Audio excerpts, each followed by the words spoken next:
Thank you, Mr. Chairman.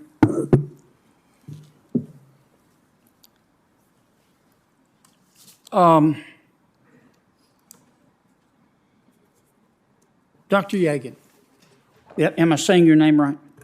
Tell me, if you were king for a day and you could rewrite America's tax code, tell me the 3 changes you would make.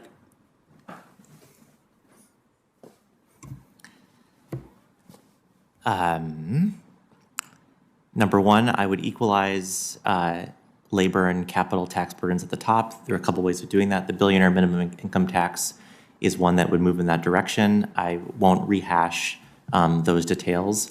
Senator Johnson actually talked about a corporate tax integration type. What's number 2? Sure. Number 2, part of closing the labor and capital disparity is closing the Gingrich-Edwards loophole. And number 3 is ending abuse of trusts. So the estate tax has been eviscerated. Many of those, you take assets that you know are worth a lot. Right now they're purportedly worth a little because you haven't taken your company public. You put them into a trust, it explodes. Do you support a wealth tax? Do you know what I mean by wealth tax? I do know what you mean by wealth tax. The billionaire minimum income tax taxes income, and that I think is the way forward in that space. Well, let me be a little more precise. Do you think appreciation of assets that are not sold, unrealized gain, should be taxed? I think you should have to prepay tax on it that will eventually be due at sale, gift, or bequest. What do you mean prepay the tax? Sure. So if I have $5 billion of unrealized capital gains, I have $5 billion of taxable income, and I'm currently paying $1.5 billion on that. So that's a 15% overall tax rate. Well, let's don't complicate this. I want to understand Sure. what you're saying. Let's suppose an American owns a piece of real estate they inherited from their father or their mother. And it was, when they inherited it, they got to step up in basis. It's worth $100,000. And all of a sudden, the interstate came through. And the property is now worth $1 million if they sell it. But they don't plan to sell it. They're going to leave it to the kids. Do you think that Americans should have to pay tax on the unrealized gain, the increase in value? In general, no. At that level of wealth, for example, housing. You think only wealthy people should? At the very top, it's hard to tax, But let me be sure I understand what you're saying. All right, let's suppose that's not just an average American. Let's suppose that's an American. What do you define as rich? In the minimum income tax, it's $100 million of wealth or more. Okay, so you think if you're really wealthy, you should have to pay a tax on your unrealized gain?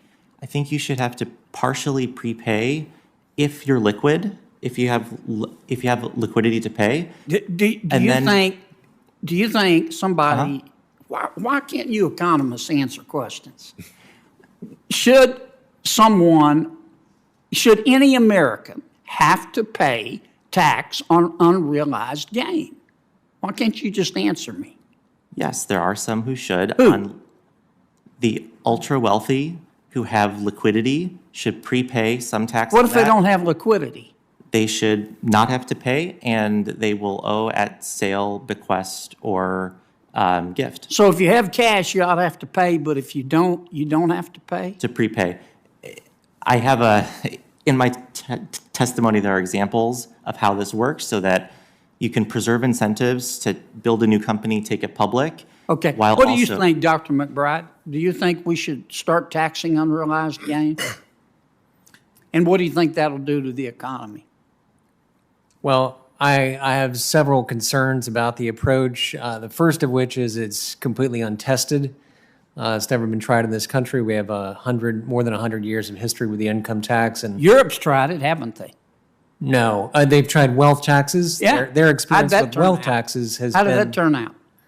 Bad. It resulted in a lot of taxpayers exiting the country, for one thing. In France, for instance, other countries that have tried it.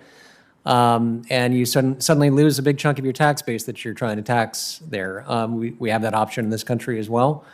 The result has been that most of those countries in Europe that have tried a wealth tax have rolled them back, Yeah. including France, because they were administratively challenging. I don't need an economics degree to know that I want the government to take less money out of my pocket, not more. And I certainly don't want to be disincentivized when I make more money, having more money taken away from me by the government.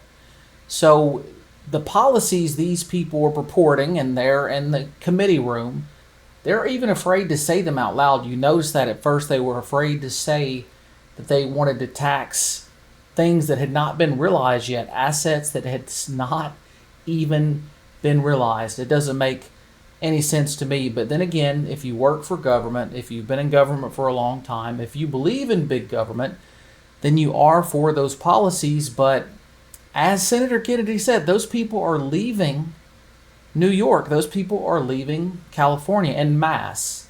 Now, if you look at the census, you will see that more people are leaving because of the taxes and maybe because of the crime as well. But a lot of it, they live in nice neighborhoods. It's taxes. They don't want to pay more to the government.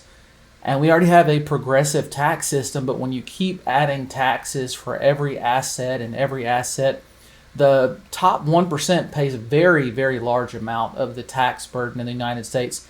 I don't know the exact amount, but it is very, very high, disproportionately high. So you can keep extracting wealth from these people. They have the tax lawyers, they have the ability to go move their wealth somewhere else so they're not subject to your jurisdiction. And it seems like over the decades, we're getting more and more taxes on everybody. Everything, taxes are increasing. But now, again, that exodus to those southern states, to Tennessee, to Florida, states without an income tax. Now, the good thing about that, that'll allow for more businesses to prosper, more economic opportunity, people to have more money to raise their families. But the bad part about that is people that left that may still believe in large government may vote for large government, and then a new government might come along and raise taxes in those places too. We will see if that happens, but Senator Kennedy, he has a way of getting to the point of the question. He's asking them, hey, you don't see the bottom line, do you? These people are not going to pay you every dime they've ever made in their life just because they make more. They will leave. And eventually, if those people in that committee room are in charge of a local government, if they're ever in charge of an area that raises taxes where they can see the effects, even state government, then they'll realize that lesson too. Hey, if you enjoyed this video, hit the thumbs up, subscribe if you're on YouTube, follow if you're on Facebook. We'll be back with more videos soon.